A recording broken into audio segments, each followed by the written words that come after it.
자, 여러분 이어서 봅니다. 8번 문제부터 볼게요. 자, 8번 문제 보시니까 지방세법상 재산세 납세무에 관한 설명으로 옳은 것은 그랬습니다. 1번에 보니까요. 신탁재산의 위탁자가 재산세, 가산금 또는 체납조원비를 체납한 경우로서 그 위탁자의 다른 재산에 대해서 체납처분을 하여도 징수할 금액에 미치지 못할 때는 해당 신탁재산의 수탁자는 그 신탁재산으로서 위탁자의 재산세 등을 납부할 의무가 없다 그랬는데, 요거 2021년 개정세법 내용이요. 없습니까, 여러분? 아니죠? 예. 우리가 이제 재산세 납세무자가 수탁자였다가 올해 위탁자로 바뀌면서 신설된 규정인데요. 신탁재산의 위탁자가 재산세나 가산금, 체납조원비를 체납한 경우로서 그 위탁자의 다른 재산에 대해 체납조원을 했는데도 징수할 금액에 미치지 못한다 그러면 이 신탁재산의 수탁자가 그 신탁재산으로서 위탁자의 재산세 등을 납부할 의무가 있습니다, 여러분들. 자, 그래서 납부할 의무가 있다. 요거는 뭐 재산세에서뿐만 아니라 이것은 종합부동산세 똑같이 나와요. 종부세에서도 만약에 종합부동산세를 위탁자가 못 내요. 자, 그러면 수탁자가 신탁재산으로서 종합부동산세 납부할 의무가 있습니다. 그래서 재산세나 종부세 납세무자가 올해 수탁자에서 누구로? 위탁자로 재산세, 종부세 납세무자가 바뀌면서 신탁재산 같이 신설된 규정입니다. 종부세도 그렇고 재산세도 그렇고 그 수탁자가 신탁재산으로서 위탁자의 재산세나 종부세 등을 납부할 의무가 있습니다. 꼭 알아두시고야 되고, 그 다음에 2번이요. 주택의 건물과 부속토지 소유자가 다를 경우에 그 주택에 대한 산출세를 건축물과 부속토지 면적별로 안분 계산한 부분에 대해서 그 소유자를 납세무자로 본다. 틀렸는데 뭐가 틀렸습니까? 이제 보여야 되는데 포인트가 여러분들 면적 비율이 아니라 뭐 시가 표준액 비율로 안분합니다. 원래 주택은 건물과 토지를 하나로 평가하고 하나로 과세합니다. 근데 이 주택의 건물과 토지 소유자가 다를 때는 그 나온 세액에 대해서 주택의 건물과 토지 시가 표준액 비율을 구합니다. 그래서 뭐 토지는 6, 주택은 4 이렇게 시가 표준액 비율이 만약에 자 주택의 건물과 토지 소유자가 다른데 이럴 때 나온 세액에 대해서 누가 납세무자가 될 것이냐. 주택의 건물과 토지 시가 표준액 비율이 6대 4의 비율이면 나온 세액의 60%는 토지 소유자 을이, 40%는 주택 소유자 갑이 납세무자가 된다고 그랬습니다. 이거 시가 표준액 비율로 안분하는 거지 면적 비율로 안분하는 부분에 대해서 소유자를 납세무자로 바꿔요. 고지서도 따로따로 각각 부과가 됩니다. 자, 어떻든 간에 시가 표준액 비율로 안분합니다. 3번이요. 소유권의 귀속이 불분명하여 사실상 소유자를 알 수 없을 때는 공부상 소유자를 납세무자로 본다. 그렇습니까? 아닙니다. 누구라고 써요 이거? 사용자가 납세무자가 됩니다. 소유권의 귀속이 불명하다는 것은 공부상 소유자를 상대로 소송 중에 있거나, 그죠? 아니면 공부상 소유자가 장기간 행방불명일 때를 얘기해요. 소유권의 귀속이 불명하다는 것은 공부상 소유자를 상대로 소송 중에 있거나, 서로 소유권을 놓고 다투고 있어요. 그러면 과세권자가 누가 승소할지 알 수 없잖아요. 소유권의 귀속이 불명합니다.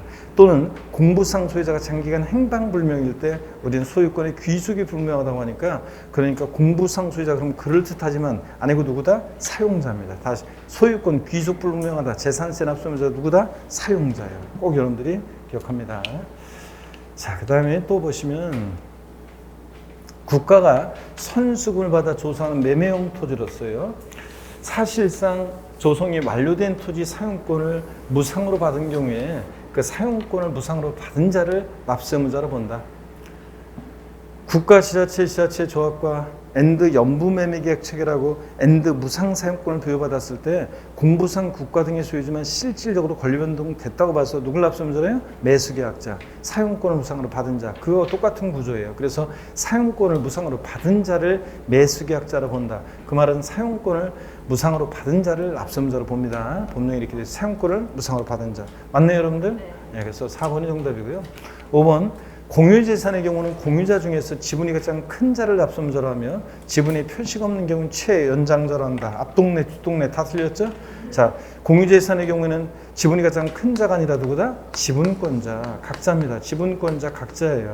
공유재산은 지분권자, 각자가 납세무자입니다. 갑지분 60%, 월지분 40%인 공유재산 누가 납세무자냐? 지분권자, 각자입니다. 그래서 지분이 가장 큰 자 아닙니다, 여러분들. 예. 그래서 갑집은 60%, 을집은 40%인 공유재산의 경우에 누가 재산세 납세무자냐? 그러면 공유재산 누가 납세무자냐? 지분권자, 각자가 납세무자가 되는 거죠. 그런 거고. 지분에 표시가 없다? 그러면 지분이 균등한 것으로 봐서, 지분에 표시가 없으면 지분이 균등한 것으로 봐서 지분권자입니다. 좌우지간 공유재산은 누가 납세무자냐? 지분권자입니다. 지분권자지. 지분이 균등한 것으로 봐서 지분권자가 납세무자입니다. 지분이 표시 없는 경우에 최연장자란다. 틀렸습니다. 자, 이렇게 해서 공유재산은 지분권자다. 자, 그 다음에 계속해서 봅니다. 그래서 8번은 4번이 정답이고요. 9번 문제 봅니다. 9번 문제, 다음은 지방세법상 재산세에 대한 설명이다. 틀린 것은 그랬습니다. 1번에 신탁법중에 따른 수탁자 명의로 등기 등록된 신탁재산의 경우 수탁자가 납세의무자이다. 이 경우 수탁자가 신탁재산을 소유한 것을 본다. 이건 전국의 강의 들은 수험생 대부분 다 맞히는 거죠. 그래서 올해 시험에 나올 건데 나오면 전국의 강의 들은 수험생 다 맞힌다고 그랬잖아요. 혼자 틀리면 안 된다고 그랬습니다. 하여튼 수탁자 명의로 등기 등록된 신탁자는 이제 올해부터 누가 납세의무자냐? 위탁자가 납세의무자고, 이 경우 수탁자가 신탁재산을 소유하는 것으로 본다는데 수탁자가 아니라 누가? 위탁자가 신탁재산을 소유한 것을 봅니다. 그래서 정답은 쉬웠습니다. 1번이 정답이고요. 2번입니다. 해당 연도에 부과할 주택분 재산세액이 20만 원 이하인 경우에 조례로 정한 바에 따라서 납기를 7월 16일부터 30일까지로 한꺼번에 부과 징수해야 한다니고 할 수 있답니다. 그래서 우리가 주택분 재산세 납기는 해당 연도에 부과 징수할 세액이 2분의 1은 7월 16일, 31일, 나머지 2분의 1은 9월 16일, 9월 30일까지 두 번 나눠 징수하죠. 다만 이렇게 20만 원 이하일 때 조례로서 7월 달에 한꺼번에 부과 징수할 수 있습니다. 자, 여러분 해야 한다니고요. 또 여러분 저 주의해보세요. 납기 한번 그 말로 할게요. 납기는 재산세 전기분에 대한 납기는 이런 것 시험에 자주 나오는데 이런 것도 모르고 시험장 가면 안 된다고 그랬습니다. 자, 건축물, 선박, 항공기 재산세 납기는 언제다? 7월 16일, 7월 31일. 토지분은 언제입니까? 9월 16일, 9월 30일. 주택 절반은 언제? 7월 달. 나머지 절반은 9월 달. 다만 이렇게 20만 원 이하일 때 조례로서 7월 달에 한꺼번에 부과징수 할 수 있습니다. 토지분 재산세는 20만 원 이하더라도 무조건 언제? 9월 16일부터 9월 30일까지입니다. 그래서 시험에 몇 번 나왔던 것이 토지분 재산세 부과세액이 20만 원 이하일 때 7월 16일부터 30일까지 한꺼번에 부과징수할 수 있다. 틀립니다. 토지분은 무조건 9월 달이라는 것도 주의하시고, 그 다음에 고유소 한 장당 재산세를 징수할 세액이 2,000원 미만일 때 재산세를 징수하지 아니한다. 소액 징수 면제요. 딱 2,000원이면 징수합니다. 2,000원 미만일 때 징수하지 않는 거죠. 그래서 2,000원이면 징수한다는 거. 그래서 2,000원일 때 징수하지 않는다 그럼 틀려요. 꼭 여러분들이 확인합니다. 미만 들어있는지. 그래서 자, 나머지 지문들도 다 중요한 지문들 우리 계속 확인합니다. 광역시 지역에 특별시, 광역시, 일반시 지역 같은 광역시 지역에 상업지역 안에 공장용 건축물의 부속 토지로서 공장 입지 면적 이내의 토지는 별도 합산 대상 토지다 그랬습니다. 여러분 공장은 항상 나오면 토지용구 문제 풀 때 뭘 봐요? 위치 면적이요. 있을 곳에 있느냐, 기준 면적 이내냐, 위치 면적을 따집니다. 상업지역, 주거지역에 있으면 있을 곳에 있지 않죠?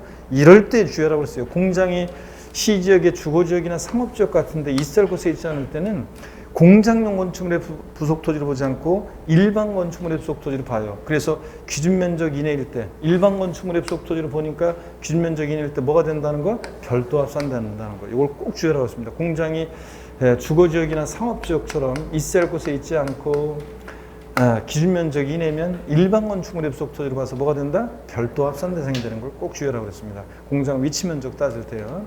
재산세액이 500만 원, 도시역분 200만 원 포함되어 있습니다. 재산세 부과되는 지방교육세는 60만 원이 다른데 재산세 부가세는 재진이 이렇게 배웠어요. 부가세. 지방교육세가 20% 부과되는데 지방교육세가 재산세액의 20%입니다. 이때 재산세액의 20%인데 순수하게 재산세액이 20%예요. 순수하게 재산세액이 20%지 이거 도시지역분을 포함해야 제외해요? 제외합니다. 이 재산세액에서 도시지역분은 제외예요. 그러면 도시지역분을 제외하니까 순수하게 재산세액이 20%니까 재산세 500만 원에 도시지역분 200만 원 포함되어 있으니까 순수하게 재산세는 얼마예요? 에? 순수하게 재산세는 얼마예요? 300만 원지. 여기에 300만 원에 20%니까 얼마입니까? 2, 3은 6 얼마입니까? 60만 원. 이렇게 됩니다, 여러분들. 그래서 맞는 지분이죠. 네, 재산세 부가세는 재진이 지방교육세가 재산세가 20% 부과되는데 도시옥분을 제외한 재산세 순수하게 재산세가 20%예요. 그러니까 500만 원에서 도시옥분을 뺀 재산세 300만 원에 20%니까 이게 60만 원 됩니다, 여러분. 자, 그래서 맞는 지분이 되겠고요. 자, 계속 이어서 보겠습니다. 우리 넘어가서 여러분들 10번 문제 봅니다. 종합부동산세 문제네요. 자, 종합부동산세 올해 역시 또 한두 문제가 출제될 건데 종합부동산세 보시면 틀린 것을 고르는 문제입니다. 법인이 납세무자인 주택에 대한 과세 표준은요. 올해 종부세에서 개정 내용의 핵심이 중에 하나가 주택부는 올해 개정 내용 중에 하나가 주택부는 종부세 납세무자가 개인일 때와 법인일 때를 구별합니다. 자, 개인과 법인을 구별해서 다르다는 거 꼭 기억합니다. 그래서 토지부는 똑같아요. 토지부는 종전과 똑같이 개인과 법인을 구별하지 않고 똑같이 과세합니다. 그런데 주택부만 개인과 법인을 아이고 구별하지 않는다고 되어놨네 제가. 진짜 구별합니다, 여러분들. 구별하고 토지분이 구별하지 않습니다. 구별하지 않고요. 주택부는 개인과 법인을 구별합니다. 그래서 여러분들 이따가 맨 마지막에 종부세에서 법인이 납세무자일 때 내용을 쭉 정리를 해놓은 게 문제로 정리를 해놨어요. 그래서 그런 문제도 이따가 이제 보게 될 거고요. 자, 어떻든 간에 주택부는 개인과 법인을 구별합니다. 그러면 법인이 납세무자인 주택에 대한 과세 표준은 납세무자별로 주택 공시가격 합한 금액에서 6억 원을 공제한 금액에 공정시장가율 100분의 95를 곱한 금액으로 한다. O, X예요. X입니다. 개인일 때가 여러분 주택분 과세 표준은 공시가 합한 금액에서 6억 공제하고 공정시장가를 곱합니다. 법인이 납세무자일 때 법인은 자, 여기 6억 원을 공제한다, 안 한다? 안 합니다. 법인이 납세무자일 때는 6억 공제 안 합니다. 자, 그래서 법인이 납세무자일 때 법인은 요거 6억 공제 안 합니다. 6억은 공제 안 한다는 거. 과세금 결정 시. 이게 2021년 올해 개정세법 내용 중에 핵심적인 내용 중에 하나입니다. 법인은 6억 원을 공제한다, 안 한다? 안 한다는 거. 그래서 그냥 공시가합한금액에서 바로 그냥 공시가합한금액에다 얼마를 곱해요? 공정시장가율 95% 곱합니다. 그래서 법인이 소유하는 주택의 공시가합한 주택이 10억이다. 자, 그러면 여기다가 바로 그냥 공정시장가율 95% 곱해서 9억 5천만 원이 과세 표준이 되는 거예요. 그런 거지. 요거 종부세 주택분 과세 표준이야. 주택분 과세 표준. 누가 납세무자일 때? 법인이 납세무자일 때 법인 소유 주택에 대해서는 여기 보세요. 법인 소유 주택에 대해서는 법인 소유 주택분 과세 표준은 그냥 공시가합한 금액에다가 바로 공정시장가 95% 곱해서 구합니다. 자, 6억 공제한다 그러면 틀려요, 여러분들. 꼭 주의하시고요. 자, 1번 정답이고. 2번 봅니다. 과세 기준일 현재 만 60세 이상인 거주자가 종합합산 대상 토지를 보유하는 경우에 연령에 따른 세액공제 받을 수 없다. 그렇습니까, 여러분? 예? 틀렸어요? 여러분, 연령별 보유한별 세액공제는 1세대 1주택, 1세대 1주택만, 단독소유 1세대 1주택만 또는 부부 공동 소유인데 둘 중에 한 사람을 납세무자로 정해서 1주택자로 신고한 경우만 세액공제 혜택을 받을 수 있는 거지. 토지부는 연령별, 부유한별 세액공제 받을 수 있다, 없다? 없습니다. 여러분들 꼭 기억합니다. 주택뿐만, 그것도 1세대 1주택자만 세액공제합니다. 그래서 이따가 또 나오지만 종부세에서 단독 소유 또는 부부 중에 1주택자 납세무자로 정해서 1주택자로 한 사람을 1주택자로 신고한 부부 공동 소유요. 부부 공동 소유 1세대 1주택만 공동 소유 1세대 1주택만 연령별 보유기한별 세액공제 혜택 받습니다. 2주택자 안 돼요. 토지분 안 돼요. 자에 대해서는 연령별 공제, 연령별로 고령자 연령별 공제 또는 시험에서는 뭐 고령자 공제라고 나오기도 하고 연령별 공제라고도 나옵니다. 자, 보유기간별로도 또 공제해 주는데 요 보유기간별 공제 꼭 하셔야 되고요. 요거 자, 연령별 공제는 60세 이상 65세 미만 20%, 65세 이상 70세 미만 30%, 70세 이상 40%요. 공제해가지고. 보기한별 공제는 5년 이상 10년 미만 20%, 10년 이상 15년 미만 40%, 그 다음에 15년 이상이면 50% 공제해 줍니다.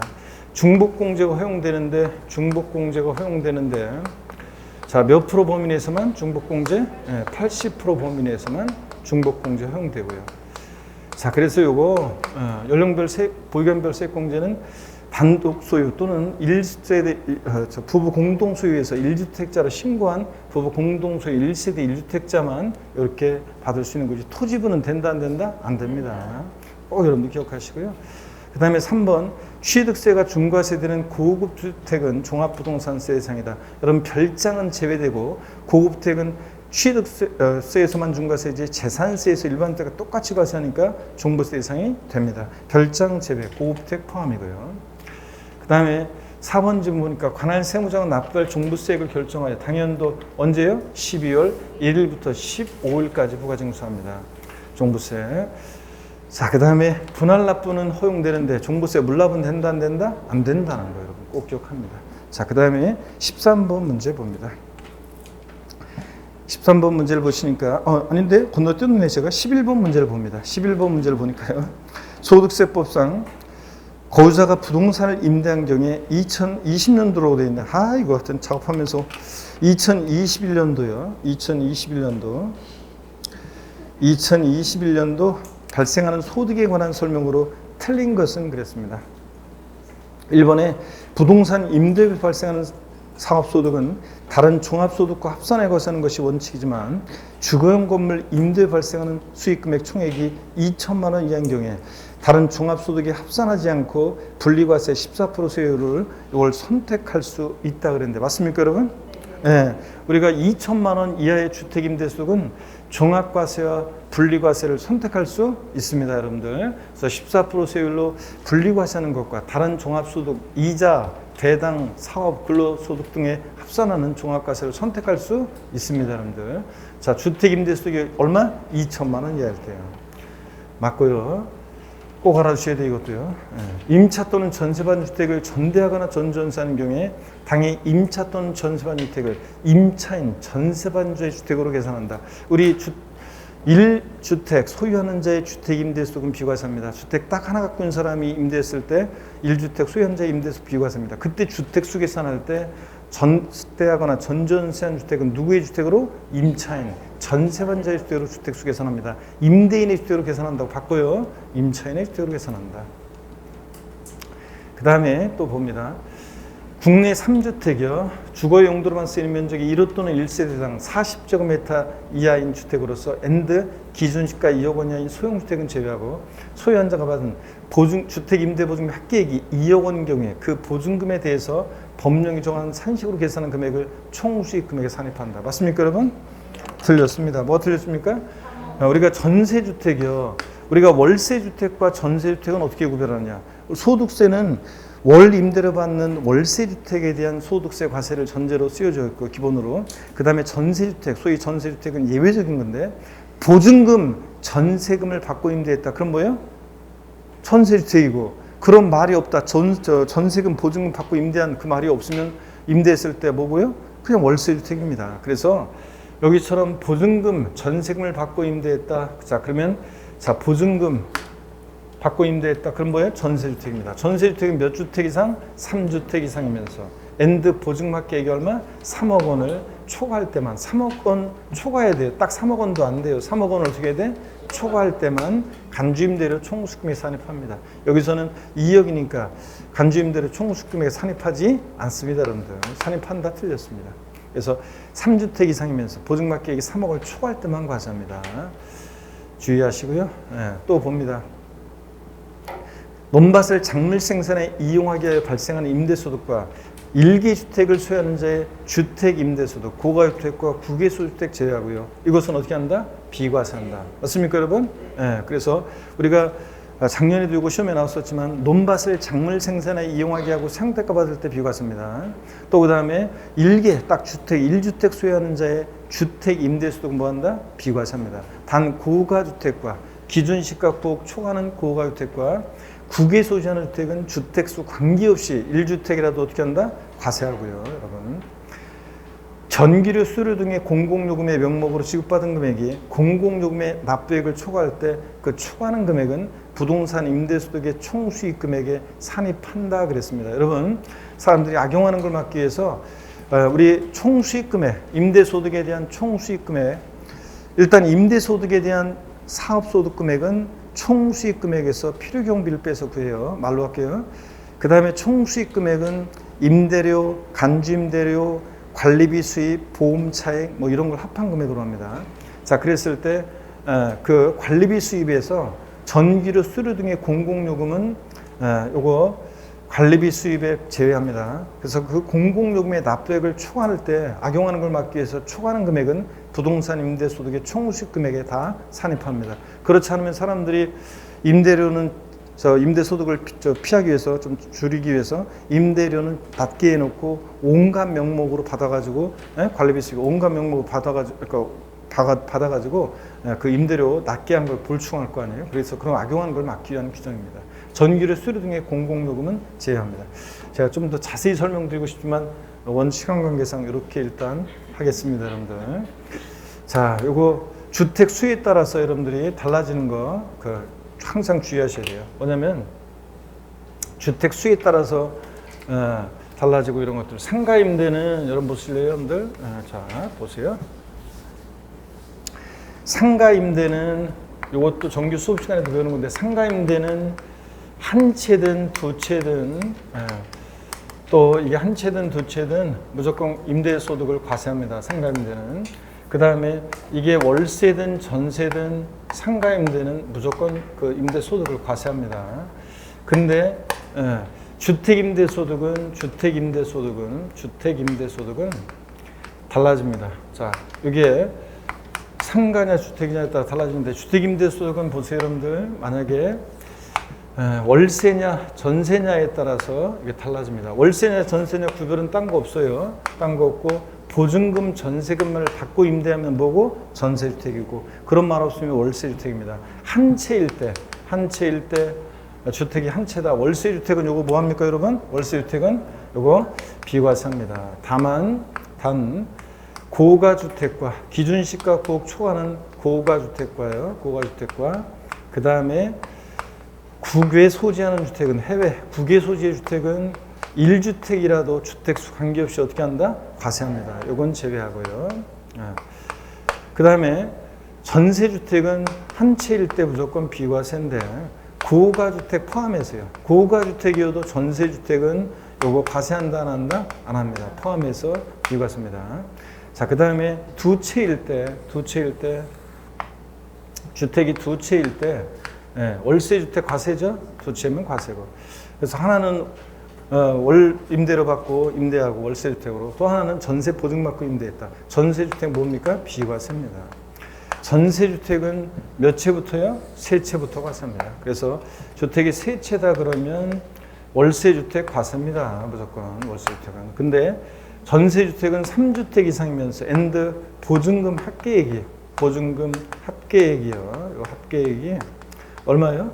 3억 원을 초과할 때만 요거 자 과세를 합니다. 3억 초과했다 그럼 과세예요. 요거. 자, 그래서 주의하시고. 근데 3주택 계산할 때 이렇게 소형주택은 주택수에서 제외하기도 합니다. 어쨌든 요 내용 꼭 여러분들이 알아야 됩니다.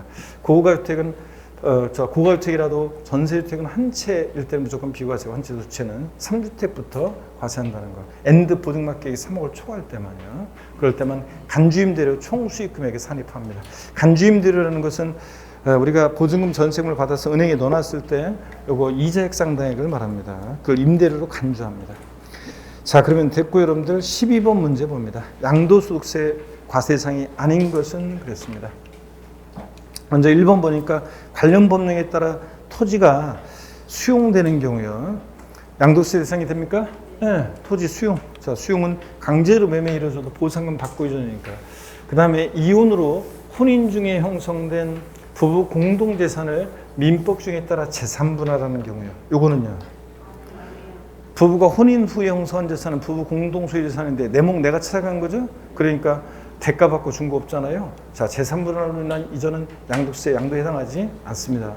우리가 흔히 과세대상 이렇게 물어보면서 양도의 유형과 같이 묶어서 이렇게 물어보기도 하는데 어떻든 간에 올해 시험에서는 양도세 대상, 양도의 유형 잘 보셔야 됩니다. 그래서 올해는 출제 가능성이 높기 때문에 잘 보셔야 되고요. 지문이 길지 않고 또 그다음에 어렵지 않기 때문에 무조건 나오면 맞춰야 돼요. 그래서 2번 정답. 3번 손해배상에 있어서 당사자 간의 합의에 의하거나 법원의 확정 판결에 의해서 위자료 지급에 가르면서 부동산을 이전했다. 그러면 위자료 지급 채무를 면한 대가를 받고 이전하니까 양도에 해당합니다. 사실상 유상이전으로서. 양도담보계약을 체결한 후 채무 불이행으로 인해서 양도담보된 자산을 변제, 충당, 매각했다. 양도에 해당합니다. 최근에도 시험에 나왔지만 양도담보 목적으로 이전은 양도에 해당하지 않습니다. 여전히 채무자가 사용 수익하고 변제에 대해서 돈을 못 갚으면 네 마음대로 알아서 처분권만 이전하니까 양도에 해당하지 않아. 근데 다만 양도담보된 자산이 채무 불이행 등의 세로 변제, 충당, 매각할 때는 양도에 해당한다는 것 꼭 기억합니다. 도시개발법 기타 법률 규정에 따른 환지 처분으로 그 권리 면적이 감소된 경우, 여러분 우리가 토지 지목 변경으로 토지 지목 변경 다시요. 자, 우리 어떤 거냐면 채비지 보류지에 보류지에 충당되는 토지라든가 또 환지 처분으로 지목 지번 변경된다거나 이런 것들은 정책적 목적으로 양도에 해당하지 않는다고 봅니다. 그죠? 환지 처분으로 지목 지번 변경되거나 또 보류지로 충당되는 경우. 다만 이렇게 환지 처분의 권리 면적이 감소된 경우 가만지는 양도에 해당합니다. 여러분 보실까요? 가만지 이런 거라고 했습니다. 도시개발 사업 벌어지는데 갑이라는 사람이 권리 면적이 300제곱미터인데 사업시행자로 갔다가 사업기관의 토지로 환지받았는데 200제곱미터로 환지받았다. 그러면 300제곱미터에다가 200제곱미터로 환지받으면 100제곱미터만큼을 사업시행자에게 양도한 거고, 그죠? 그 다음에 청산 절차를 거쳐야죠. 이대로 끝나면 안 되고 청산 절차를 거칠 때 청산금을 수령해야 돼요. 부담해야 돼요. 가방. 수령해야죠. 줄어든 것만큼. 그래서 가만지요. 환지 권리 줄어든 가만지. 권리 면적보다 자 이렇게 줄어들었잖아요. 이런 경우에는 환지 권리 줄어든 가만지의 경우 줄어든 것만큼 청산금 수령하고 수령액에 대해서 뭐가 부과된다? 양도소득세 이 얘기입니다. 자, 그래서 정답 우리가 2번이 정답이었고요. 13번 문제 보겠습니다. 13번 문제 보니까 양도소득세 비과세에 관한 설명으로 틀린 거 그랬습니다. 단 1세대주택 비과세 그 경우에 당해주택은 등기된 것으로 고가주택이 아니다. 1번이요. 1주택을 여러 사람이 공동수요한 경우에 주택 수익 계산할 때 공동수요자 각자가 그 주택을 수요하는 것을 본다. 그렇죠, 여러분들? 네. 2번 하나의 건물이 주택과 주택 외의 부분으로 복합된 경우에 주택의 연면적이 주택 외의 연면적보다 적거나 같을 때는 주택 외의 부분은 주택을 보장한다. 양도세에서 겸용주택 나왔다. 1세대 비과세. 부등호 주택이 클 때만 전부 주택 면적이 크면 전부 주택이에요. 작거나 같으면 주거 부분만 주택으로 봅니다. 주택 외의 부분은 주택으로 보지 않는다. 그 말은 주거 부분만 주택으로 본다는 얘기고. 맞죠, 여러분들? 클 때만 전부 주택이고. 3번입니다. 1주택을 둘 이상의 주택으로 분할하여 양도한 경우에 먼저 양도하는 부분의 주택은 1세대 주택으로 보지 않습니다.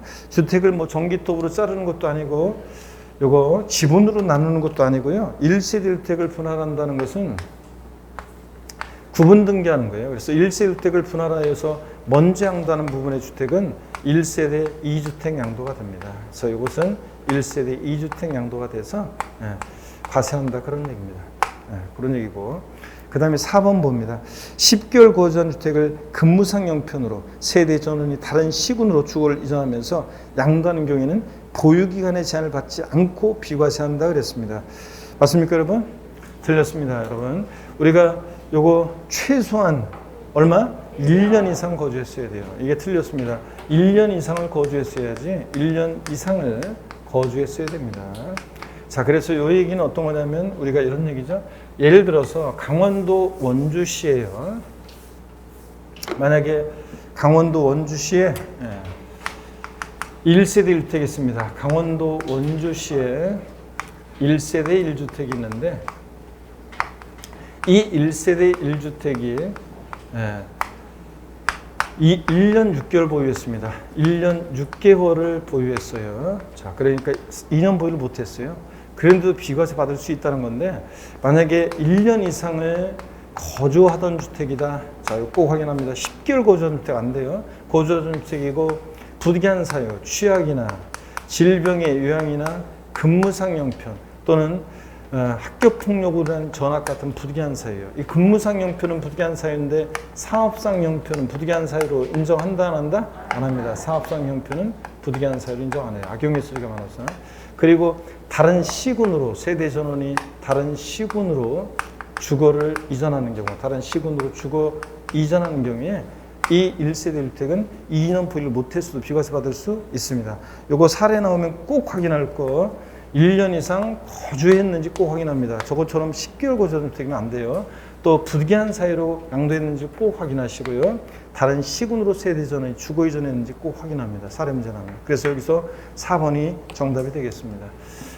자, 5번 질문 봅니다. 국가가 소유하는 토지와 교환하는 농지로서 교환하는 쌍방 토지가액의 차액이 큰 편에 얼마?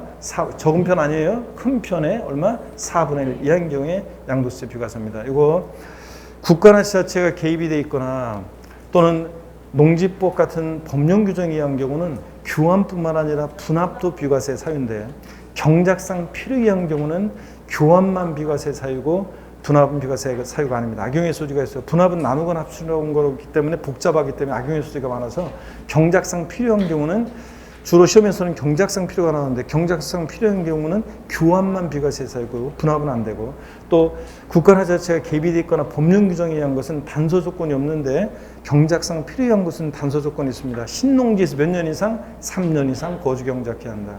그죠? 그 다음에 교환 분합으로 인한 비과세에서는 몇 년 나왔다. 무조건 몇 년이다? 3년. 기간은 무조건 3년입니다. 자, 그래서 이거 요 요건 알고 있는지 교환 분합하는 쌍방 토지가액의 차액이 가액이 큰 편에 얼마? 4분의 1이야. 정확히 알아주셔야 되고요. 그 사례도 제가 설명드리고 그랬었는데요. 14번 문제 봅니다. 소득세법상 실거래가액에 의해서 양도차익 계산 시 필요경비가 아닌 거 그랬습니다. 그럴 때 여러분 우리가 이제 아까 농지 교환 분합으로 인해서 소득 비과세는 그 요건을 알고 있는지를 시험에서 아까 5번 질문 요건을 알고 있는지를 시험에서 자주 물어봤었고요. 또 그다음에 이제 양도소득세에서 실거래가로 양도차익 계산할 때 이 필요경비 항목에 포함하는 거 안 하는 거 이거를 또 시험에서 자주 물어보고 있습니다. 그래서 여러분 요건 어떤 거냐면 이거 시험에 자주 물어보는 건데 2, 3년에 한 번씩 물어보는데 올해는 또 나올 차례가 됐어요. 잘 보셔야 됩니다. 그래서 우리가 양도가액에서 가필 필요경비를 빼서 양도차익을 구합니다. 필요경비는 그 자산을 취득하면서 들어간 취득가액 그리고 기타 필요경비요. 취득가액 등 기타 필요경비에 자 기타 필요경비를 빼서 구하는데 그럴 때 취득가액이 만약에 확인이 된다. 그래서 실지 취득한 가액을 적용하면 기타 필요경비는 자본적 지출액과 양도비용 합계액을 우리가 기타 필요경비를 합니다. 그럴 때 이 필요경비에 실거래가를 정해서 양도차익 계산할 때 양도가액을 실거래가, 취득가액도 실거래가, 취득 어떤 게 취득가액이고 자본적 지출액은 취득해서 양도액까지 보유하면서 내 자산의 가치가 좋아지고 낮아지고 이용의 편의가 되지면 들어간 비용이죠. 그리고 양도 직접 비용이요. 그래서 어떤 게 취득가액이고 또 보유하면서 들어간 자본적 지출액이고 양도하면서 들어간 양도 비용인지를 시험에서 계속 물어본단 말이죠. 자, 그러면 그 얘기입니다. 먼저 우리가 계속 보겠습니다. 14번 1번이요. 취득 관련한 소송 화해 비용 포함하죠? 취득하면서 들어간 소송 화해 비용. 그 지출한 연도에 근데 각 소득 금액 계산에 있어서 필요경비에 산입한 것을 제외한 금액만 포함합니다. 이중공제, 방지원 측상 보유할 때 자 다른 소득 금액 계산하면서 소송 화해 비용을 필요경비에 포함했는데 이번에 팔면서 양도세 계산 시에 또 포함시키면 안 되죠? 그래서 산입한 것을 제외한 금액만 증빙서류를 수치 보관하거나 실제 지출 사실이 금융거래 증명서류, 계좌이체 등에 의해서 확인될 때 방, 거실, 확장 공사 비용, 샤시 설치 비용 이런 것들, 이런 것들은 필요 경비에 포함합니다. 그래서 발코니 확장 비용, 샤시 설치 비용, 방, 거실 확장 공사 비용, 좋아지고 나아지면서 들어간 비용이니까 포함하고요. 3번입니다. 장기 할부 조건으로 부동산을 매입한 경우에 취득가액과는 별도로 계산한 현재가 차린 차금이요. 이 현재가 차린 차금 포함한다고 그랬죠? 10억, 거래 대금이 10억인데 10년 후에 10억만 딱 주면 10년 후에 지급하기로 합니다. 대금을 10년 후에도 10억만 주면 안 되겠죠? 갖게 주려고 하니까 1 플러스 아래 1년, 1 플러스 아래 1년 이자액 상각 관련한 비용이라고 했습니다. 이 현재가 차린 차금 10년 후에 결국은 10억 2천 내고 취득한다. 자, 그러면 10년 후에 10억 이자액 상각 관련 비용 이렇게 했더니 여기에 예를 들어서 10억 2천이 된다. 그러면 이 미래가치 10억 2천을 현재로 당겨봤을 때 차금 빠지는 금액 요 2천만 원 요것도 내고 취득하는 거라고 그랬죠? 그래서 현재가 차린 차금 포함합니다.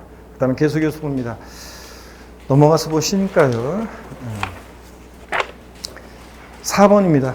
수용 재결 불복으로 소송을 제기해서 그 보상액이 증액된 경우 그 소송 비용 그런데 압축해놨는데 제가요. 우리가 어떤 거냐면 이것은 토지가 수용을 당해요. 그래서 토지 수용 보상금 작다고 토지 수용 보상금 증액과 관련해서 지출한 소송 화해 비용이요. 증액 보상금을 한도로 해가지고 이런 소송 화해 비용도 어떻게 한다? 포함합니다. 다만 다른 소득 금액 계산상 필요 경비에 산입한 것을 제외하는 금액만 포함해요. 어떻든 간에 토지 수용의 경우에 보상금 증액과 관련한 소송 화해 비용은 증액 보상금을 한도로 어떻게 한다? 포함합니다. 자본적 지출액에서 포함하고요. 또 당초 약정에 의한 거래가격의 지급길 지연으로 인해서 추가로 발생하는 이자액 상당에 이 지연이자 연체이자 포함해야 하나요? 안 합니다. 여러분 이자와 관련해서 몇 가지 살짝 정리해드리면 이렇습니다. 이자와 관련해서는 이래요. 이자와 관련해서는 정리해드리면 지연이자, 연체이자, 그 다음에 또 주택 구입 시 대출금이자, 이런 것들은 대출금이자, 이런 것들은 취득가액에 포함한다, 안 한다? 안 합니다. 비용비에 포함 안 해요. 근데 또 보세요. 거래 당사자 간에 대금 지급하는 방법에 따라 거래 당사자 간의 대금 지급 방법에 따라서 대금 지급하는 방법 예를 들어서 거래 대금이 3억인데 야 2년 동안 대금을 매달 나눠내자 근데 이자는 15% 붙일게 대금 지급하는 방법에 따라 지급하기로 하는 이런 이자는 이런 건 어떻게 하고 포함하고요. 네? 자 그래서 거래 당사자 간의 대금 지급하는 방법에 따라 지급하기 위한 이자는 15% 이자 붙이자 이것도 내고 결국 취득하잖아요. 그래서 포함해요. 근데 제때 대금을 지급하지 못함에서 붙게 되는 지연이자, 연체이자, 주택구입 시 대출금이자 이런 거 포함한다 안 한다? 안 합니다. 여러분들. 이렇게요. 자, 그 다음에 계속 이어서 봅니다. 그래서 5번이 정답이고요. 15번 문제 봅니다. 소득세법상 고자가 국내 소재 주택을 양도하는 경우에 관한 설명으로 틀린 거 그랬습니다. 1번에 수도권 밖의 지역 중에서 도시적 제외하고에 소유한 귀농주택과 일반주택 중 귀농주택 취득한 날부터 5년 내에 일반주택을 양도시 비과세한다 그랬습니다. 농어촌 소재주택 특례예요. 농어촌 소재주택 특례인데 농어촌에 소재하는 주택과 일반주택이 있을 때 어느 주택을 먼저 양도해야지 1세대 1주택 양도를 봅니까 여러분? 예? 일반주택을. 그래서 여기 보세요. 이거는 뭐 깊은 내용이라 뭐 살질 뭐 깊게 자세하게 그런 내용들을 물어볼 가능성 낮아요. 그래서 그냥 참고적으로 보시면 되는데 농어촌 주택과 일반 주택이 있는데 자 그럴 때 일반 주택 이것을 먼저 양도할 때 1세대 1주택 양도를 봅니다. 그런데 농어촌 주택을 먼저 한다면 과세고요. 근데 다만 농어촌에 소지하는 상속주택이요. 돌아가신 피상속인이 5년 이상 거주했었던 주택입니다. 농어촌 은에 상속받은 주택과 일반 주택이 있을 때 당연히 어느 주택을 이 일반 주택을 먼저 한 다음에 1세대 양도를 보고요. 농어촌을 떠나려는 이농인이 있습니다. 농사 지으면서 5년 이상 거주했던 주택이에요. 그래서 이 인용주택과 귀농주택이, 일반주택이 있습니다. 농어촌 떠나려고 일반주택을 산 사람이에요.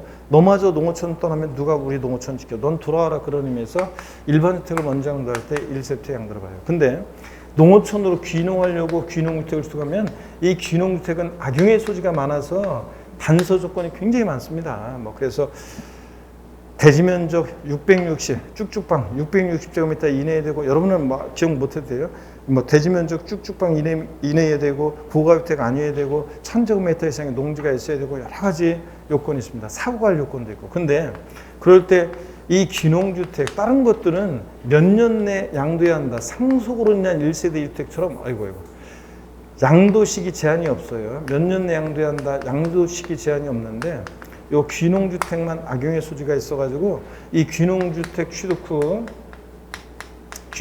몇 년이요? 5년 이내 일반주택을 양도해야 돼요. 5년 이내 일반주택을 양도할 때만, 그럴 때만 비과세 받을 수 있어요. 그래서 요 귀농주택만 양도시기 제한이 있다더라. 5년 내. 한 번 정도 그냥 보고 갑니다. 자, 그러면 계속 이어서 볼게요, 여러분들. 자, 계속해서 보니까 15번 문제 2번 지문입니다. 상속받은 주택과 일반 주택을 국내 각각 일개 소유하고 있는 1세대가 상속받은 주택을 먼저 한다는 경우에 양도기간에 관계없이 국내 일개 주택을 소유하는 것을 봐 비과세 규정을 적용한다. X입니다, 여러분. 자, 상속으로 인한 1세대 주택이요. 상속 개시 당시 일반 주택이 있었어야 되고요. 그러니까 주택 먼저 상속받고 그 다음에 일반 주택, 이거 안 돼요. 상속 개시 당시에 일반 주택이 있었고 주택을 상속받아서 1세대 2주택이 됐을 때, 이거는 어느 주택을 먼저 한다는 포인트라고 그랬죠? 어느 주택을 먼저 한다해야 돼? 일반 주택을 먼저 한다해야지. 그래서 여기서는 자, 상속받은 주택을 먼저 한다면 과세입니다. 그래서 상속받은 주택을 먼저 한다는 경우 양도기한에 관계없이 국내 일개 주택을 소유하는 것으로 비과세에 적용한다. 틀렸습니다. 어느 주택을 먼저 한다했어야 돼? 일반 주택을 먼저 한다했어야 됩니다. 3번입니다. 1세대 주택 비과세금 갖춘 고가주택을 양도하는 경우 그 양도차익은 소득세법 95조 1항에 따른 양도차익, 이게 뭐냐면 일반적인 양도차익이에요. 양도가액에서 필요경비를 뺀 일반적인 양도차익 곱하기 양도가액분의 양도가액 마이너스 9억 원, 이렇게 곱해서 구합니다. 작년 시험에는 이걸 서술형으로 쭉 풀어서 지문에 나왔었고요. 4번입니다. 취득가액을 환산취득가액으로 하는 경우에 환산취득가액은 양도당시 실거래가액, 만약에 3억이에요? 그럼 3억 원. 여기다가 양도당시 기준시가분의 취득당시 기준시가 곱해서 구합니다. 그래서 환산취득가액 구하는 계산식은 알고 계셔야 됩니다. 그래서 양도당시 실거래가액이 3억, 양도당시 기준시가 2억, 취득당시 기준시가 1억. 그러면 3억의 2분의 1이니까 환산 취득가액은 얼마? 1억 5천. 이런 식으로 구하는 겁니다. 그래서 환산 취득가액 구하는 거 알아셔야 돼요. 양도당시 실지거래가액 없으면 매매사례가액 감정가액 적용합니다. 거기다가 양도당시 기준시가분의 취득당시 기준가액 곱해서 구한다는 거. 5번입니다. 장기 임대주택 또는 장기 가정 어린이집 주택 외에 거주하는 1주택을 소유하는 1세대가 어느 주택을 먼저 양도해야 돼? 해당 거주주택을 양도하는 경우에 그 보유한 중 2년을 거주하여야 비과세 받을 수 있다. 이건 조정대상지역과 관계없이 1세대주택 특례에서 우리 양도세에서 이 장기 임대주택과 장기 가정 어린이주택 특례는 어느 주택을 먼저 양도해야 돼? 거주주택. 생애 최초로 딱 한 번 양도할 때 이 비과세 혜택을 주는데 한 번만. 이 거주주택을 먼저 양도해야지 장기 임대주택 같은 거 먼저 양도하면 안 돼요. 근데 비과세 받으려면 조정 대상 지역과 관계없이 아니어도 얘는 보유한 중에 몇 년 거주? 2년 거주해야 한다는 거. 그래서 이렇게 2년 거주 요건이 있다는 걸 꼭 주의합니다. 장기 임대주택과 장기 가정 어린이주택 특례가 그렇습니다. 16번 문제로 갑니다. 다음은 양도소득세에 관한 설명이다. 틀린 것은 그랬습니다. 1번의 취득가액은 매매 사례가액으로 하는 경우에 필요경비 계산 공제액을 합한 금액을 필요경비로 하여 양도가액에서 공제한다 그랬습니다. 취득가액을 매매 사례가액으로 하게 되면 필요경비 계산 공제액을 합한 금액을 필요경비로 하여 양도가액에서 공제한다. 맞습니까, 여러분? 예? 네, 맞습니다, 여러분들. 자, 보세요. 이건 어떤 거냐면 이런 얘기입니다. 우리 금방 보세요. 양도차익 계산 시에 취득가액을 실지 취득한 가액을 정하면 취득가액을 실거래가를 정하면 실지 취득가액을 정하면 그러면 기타 필요경비는 자본적 지출액과 양도금 합계액이에요. 근데 문제는 이번엔 취득가액이 확인되지 않아요. 그래서 취득가액을 확인되지 않으니까 불분명하니까 취득가액을 추계해서 정합니다. 매매 사례가액, 감정가액 또는 환산 취득가액 이런 식으로 기준시가는 극계적인 거라 일반적으로는 매감한을 적용합니다. 우리 같은 납세자가 신고할 때는 그럴 때 물론 매감한기이긴 한데 계산할 때 매감한을 적용해서 계산합니다. 그러면 매매 사례가액이나 취득가액을 감정가액으로 하게 되면요, 이런 매감한 이렇게 추계해서 매감한기 이런 것들을 적용할 때는 기타 필요경비는 일일이 들어간 비용 공제하지 않고 어떻게 한다고 그랬습니까? 자산별로 일률적으로 필요경비 계산공제액을 기타 필요경비로 합니다. 자, 그래서 필요경비 계산공제액. 근데 필요경비 계산공제액을 기타 필요경비로 합니다. 자산별로 일률적으로 합니다. 그래서 어떻게 자산별로 일률적으로 했어요? 3, 7, 1. 자, 이런 식으로. 근데 잠깐만요. 취득가액을 매매 사례가액이나 감정가액으로 하면 기타 필요경비는 무조건 필요경비 계산공제액을 적용합니다. 그래서 자산별로 일률적으로 토지, 건물 같으면 취득 당시 기준시가, 양도 당시 아니에요. 취득 당시 기준가의 공제율 몇 프로? 3% 적용합니다. 미등기 양도한 자산은 토지, 건물은 필요경비 계산 공제 적용을 대지한다 그러면 틀리고 불이익은 있습니다. 몇 프로요? 0.3% 인정합니다.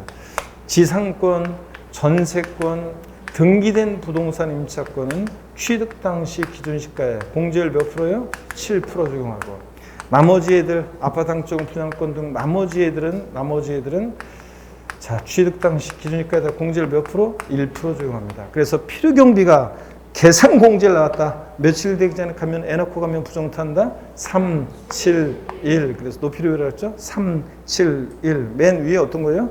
토지, 건물. 중간이 지상권, 전세권, 등기된 부동산 임차권. 나머지 다 1%예요. 3, 7입니다. 근데 이런 것도 아셔야죠. 이따 문제 나오지만 취득가액을 매매 사례가액이나 감정가액으로 하면 무조건 기타 필요경비는 필요경비 계산 공제액으로 하는데 다만 취득가액을 환산 취득가액으로 할 때는 환산 취득가액 플러스 필요경비 계산 공제액 요 합한 금액과 실제 들어간 자본적 지출액과 양도비용 합계액하고 비교해서 둘 중 어떤 거예요?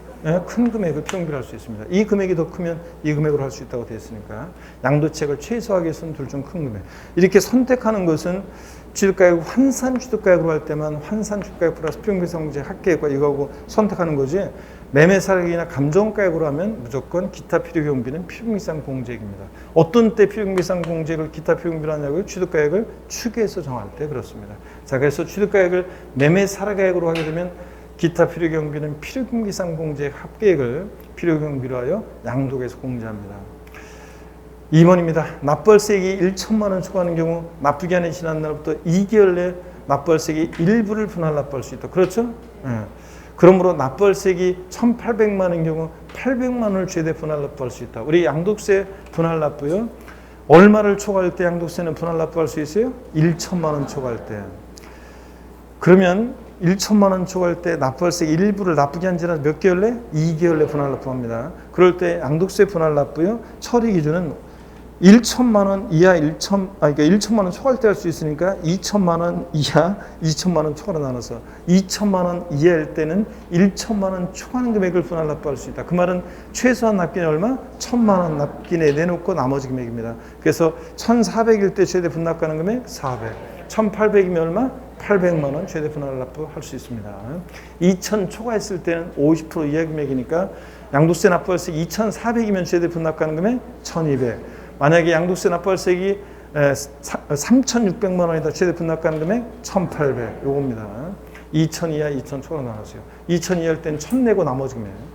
양도차익이었거나 양도차손이 발생한 경우에도 예정신고는 하여야 하는 거지 할 필요 없다, 하지 않냐 할 수 있다, 생략한다. 다 틀립니다. 반드시 해야 됩니다.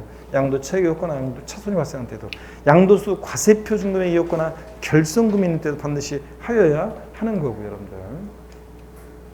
자, 그 다음에 다음은 양도소득세에 관한 설명이다. 틀린 것은 계속 4번 질문. 법령이 정하는 이 PPT로 하면 이런 게 헷갈려. 자, 16번이요. 계속 봅니다. 4번 질문. 법령이 정하는 1세대 1주택 2년 거주 해당하는 자산에 10년 이상 보유 시 100분의 40의 장기 보유등재를 적용한다 그랬습니다. 맞습니까, 여러분? 예? 틀렸습니다. 이게 왜 틀렸어요? 자, 여러분 보세요. 양도세 과세되는 1세대 1주택은요. 1세대주택은 일단 올해 장특공제 공제율을 보유기간별과 거주기간별로 나눠서 공제를 해줍니다. 그쵸, 여러분들? 그럴 때 10년 이상 보유했어요. 그러면 보유기간별 공제율, 자 10년 보유했어요. 그러면 10년 보유에 대한 보유기간별 공제율은 보유 연수에다가 몇 프로씩이요?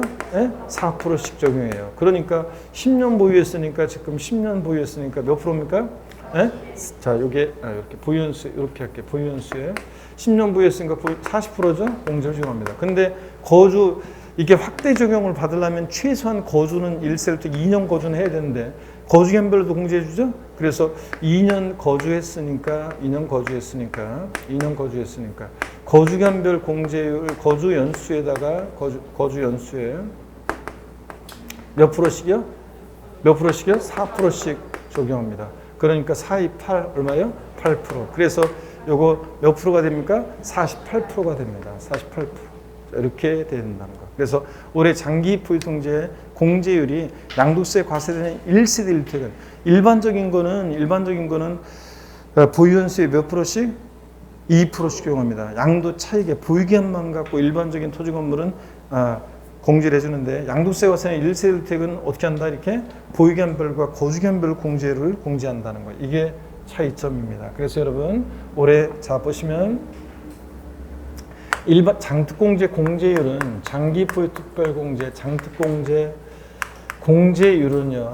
자, 공제율은 먼저 보시면 일반적인 토지 건물을 양도했다. 일반적인 자산. 여기 주택도 다주택도 포함이고 일반적인 경우는 장특공제 공제율은 양도 차익에다가 장특공제 공제율을 적용하는데 이때 공제율은 보유기간별로만 공제해 줍니다. 보유기간별로 보유 연수에다가 몇 프로씩? 2%씩 적용합니다. 2%씩. 근데 양도세가 과세되는 1세대 1주택이요. 고가주택 같은 양도세가 과세되는 1세대 1주택은 올해 양도 차익에다가 공제율 정하는데 그 공제율은 보유기간별과 그 다음에 또 뭐요? 거주기간별로 보유기간별과 거주기간별로 공제해 준다는 거. 이게 차이점입니다. 그래서 보유기간별 공제율과 4%씩 그 다음에 거주기간별로 몇 프로씩? 4%씩. 자, 이렇게 거주기간별로 4%씩 이렇게 해서 10년 이상 보유하고 10년 이상 거주하면 최대 몇 프로까지? 80%까지 공제받아요. 그래서 20%부터 최대 80%까지 공제받을 수 있다. 이게 올해 작년까지는 보유기간만 갖고 공제를 해줬는데 올해는 거주기간별로도 이렇게 공제해 준다는 거. 아셨죠, 여러분? 꼭 기억합니다. 올해 개정 내용. 자, 그래서 4번이 정답이고 5번 등기된 비사업용 토지 3년 보유했습니다. 양도는 장특공제와 기본공제 대상이 된다. 여러분 비사업용 토지는 장특공제 배제한다 그러면 틀려요. 비사업용 토지도 등기되고 3년 이상 보유하면 장특공제 받을 수 있고 기본공제는 원래 뭐만 아니면 미등기양도만 아니면 싹 다 깔아주죠. 이렇게 여러분들이 하고요. 17번 문제인데요. 이거 시간이 많이 됐네. 오늘 첫 진도라 그런 거 제가 잠깐 쉬었다가요. 17번 문제부터 한번 보겠습니다. 17번 문제 잠깐 쉬겠습니다.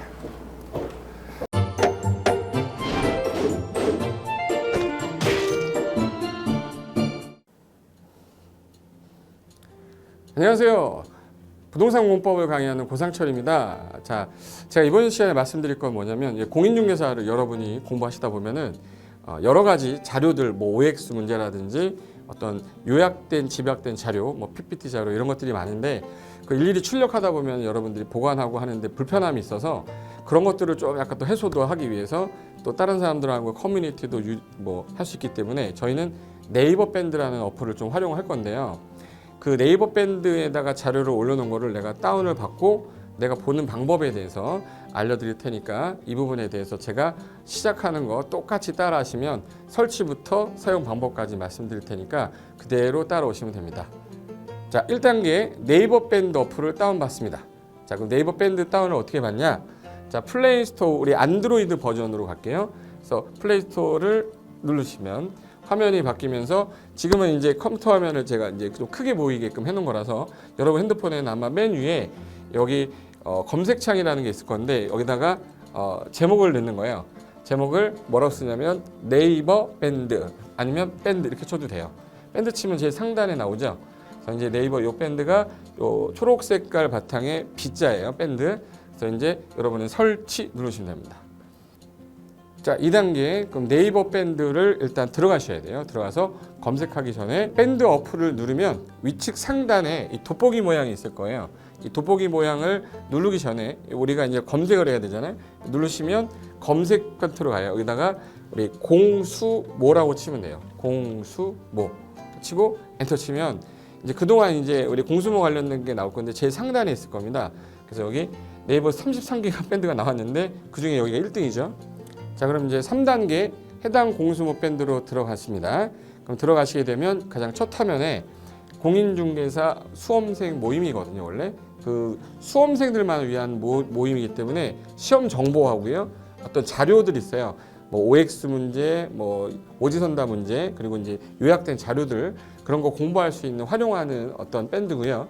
이 강의와 관련된 어떤 특강이 있다거나 할 때 공지사항 같은 거 그리고 지속적으로 교수님들께서 자료를 올려드릴 거기 때문에 요 관련된 자료 관련된 거 어떤 거 있는지 잠깐만 한번 보겠습니다.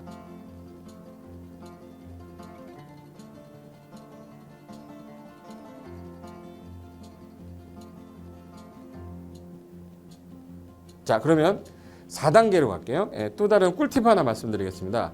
모바일 1일 학습이라는 건데 핸드폰으로도 내가 하루에 짬을 내는 시간, 예를 들어서 전철을 타거나 버스를 탄다거나 화장실을 간다거나 할 때 1일 그 공부 학습 방법을 알려드릴 건데요. 메인 화면에서 위로 좀 올라가면은 모바일 1일 학습이라고 나올 거예요. 여기 있습니다. 모바일 1일 학습이라고 해서 시험 과목에 따른 문제가 나올 거예요. 그러면 여기를 올리시면은 여러분이 이제 그 시간 안에 이 문제에 대한 것을 읽어본 다음에 여기서 정답과 해설은 바로 보여지면 이거는 암기가 돼버리기 때문에 정답 해설은 맨 밑에 안 보이게 숨겨놨어요. 그래서 현재 밑으로 쭉 내리면 인지에 가서 쭉 내리면 요때 답이 나와요. 댓글이라는 게 있어요. 내가 쓴 거는 내가 확인할 수 있잖아요. 그래서 요 댓글 표시 보시면은 이런 거는 표정 좋아요 한번 눌러주는 거예요. 예. 그럼 여기서 내가 좋아요 그러면서 뭐 선생님 사랑해요 해도 되고 좋아요 이런 거 눌러주신 다음에 그 다음에 밑으로 가면 이제 댓글을 쓸 수 있어요. 그래서 정말 궁금한 부분에 대해서 댓글 남겨주시면 확인이 되는 경우에 바로 답글을 올릴 수 있게끔 실시간으로 할 수 있을 것 같습니다. 자, 지금까지 과정과 같이 공수모 밴드예요. 공인중개사 수험생 모임 밴드를 줄여서 우리 공수모 밴드라고 하는데 이렇게 가입하시면 여러 가지 자료들 업데이트되는 거 개정되는 부분 신속하게 받아들일 수 있기 때문에 아마 여러분 학습하는데 도움이 많이 될 겁니다. 그래서 꼭 가입하셔서 좋은 자료도 받고 매일매일 학습하시면서 도움 되셨으면 좋겠고요. 자, 여러분의 합격을 진심으로 기원하겠습니다.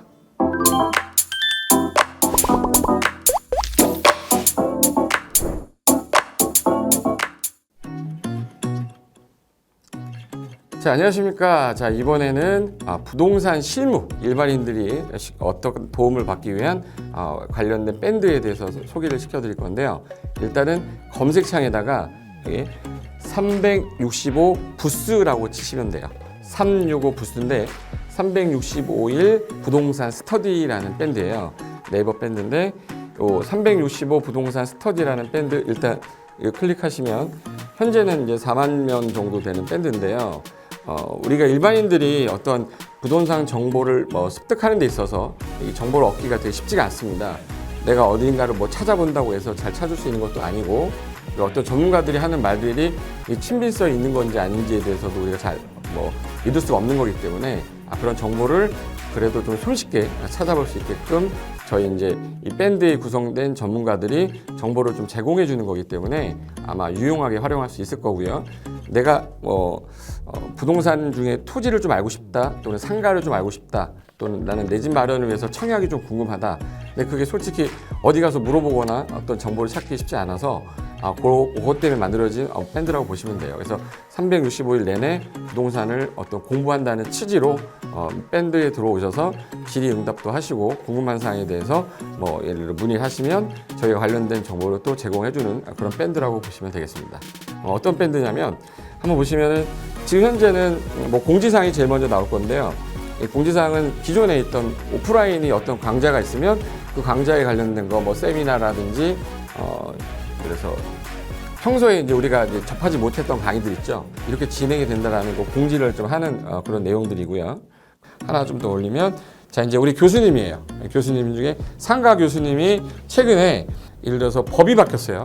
법이 바뀌게 되면 최근에 바뀐 법이 이런 바뀐 법이 있으니 중개업을 한다거나 투자를 할 때 좀 유의해서 알아보시면 좋겠습니다라는 거를 올려놓을 거예요.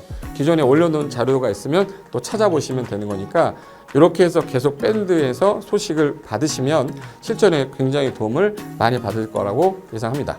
부동산 관련된 내용 중에서 하나 더 보시면 이제 랜드프로에서 그 직접 우리 프로그램 만들고 있어요. 그래서 부동산 까발리기, 부동산 부티크 뭐 이런 TV 관련돼서 부동산 팁 있죠. 예를 들어서 청약을 받아야 되냐 말아야 되냐, 지금 강남권 아파트를 투자해야 되냐 말아야 되냐, 이런 정보를 쉽게 여러분들이 뭐 접하지 못하기 때문에 그런 관련된 것들을 시대에 맞게 흐름에 맞게 부동산 시장이 이제 요동치면 내가 지금 집을 팔아야 되냐 사야 되냐 그런 것들에 대해서 신속하게 정보를 들을 수 있는 밴드니까 시간이 나실 때마다 자주 들어오시고 저도 자주 들어와서 좋은 정보 남겨드릴 테니까 자주 들어오시기 바랍니다. 저는 부동산 공법하고 부동산 토지 투자를 강의하는 고상철이었습니다. 자주 밴드에서 뵙도록 하겠습니다. 자, 수고하셨습니다.